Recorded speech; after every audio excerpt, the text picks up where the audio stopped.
खुलुमबाय गिबियावनो आंनि मुलुगनां BodoNews चेनेल रादाब नायनो मोजां मोनग्रा बिथांमोननिसिम गोजोन फुंबिलिनि बयनिसिमबो गाहाम हामलायनाय जासिहरनाय जाबाय। आसा खालामो नोंथांमोनहा गासैबो मोजाङै दं। नोंथांनि थाखाय आं गोदान रादाब लाना फैलायबाय। अन्नानै भिडिअखौ स्किप खालामाजासे जोबजासिम नायलांदो। थुदो बिदिबा गोबाव खालामाजासे रादाबखौ जागायनोसै।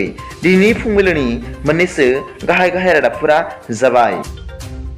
सेथियाव दं मैया आरोबाव सानै आनसुराला बांला टीम गुसुङै एबिटि जिहादिफोरखौ आसामाव हमनो मोनदों होनना दा आसाम ट्रिबान रादाबनिफ्राय मिथिनो मोनदों।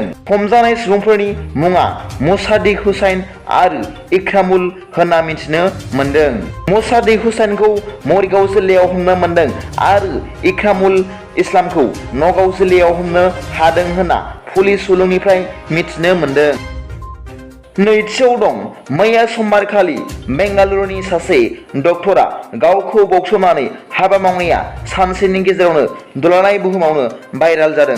आसाम निउज 18 रादाबाव फोरमायनाय बादिब्ला बे बेंगालुरुनि गबिन्द नन्दकुमार मुंनि सासे डक्टरा लामायाव गारि मटरनि जाम जानायनि थाखाय गावनि गारिया सोरखिबोनो हायाखैमोन।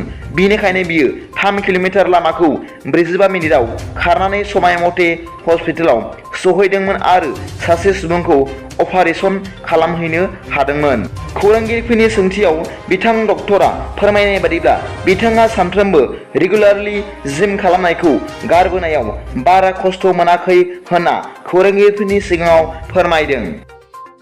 थामथियाव दं मैया क'क्राझार रेल स्टेशनखौ फेहेरनायनि थांखिजों क'क्राझार सहरनि रेल लामा सेरनि सोरखारि हायाव आयेन बेरेखायै लुना दोननाय माखासे न' दखानफोरखौ रेल बिफाननि बिथोन बायदियै एभिक्सन खालामदों होनना रादाबनि गेजेरजों मिथिनो मोनदों।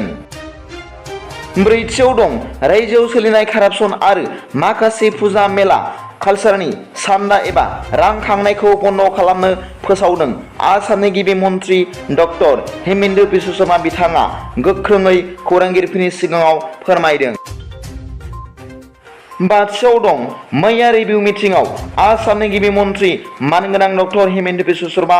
बिथाङा फोरमायदों दि आरोबाव आसामाव 1 लाख साख्रिनि भेकेन्सि ओंखारसिगोन होनना, जेरै आसाम पुलिस, सोलोंथाइ, PNRD, health and family welfare, PWD, irrigation, personal बायदि डिपार्टमेन्टआव साख्रिनि भेकेन्सि ओंखारसिगोन होनना बिथां मन्थ्रिया गावनि टुइटारनि गेजेरजों फोरमायदों।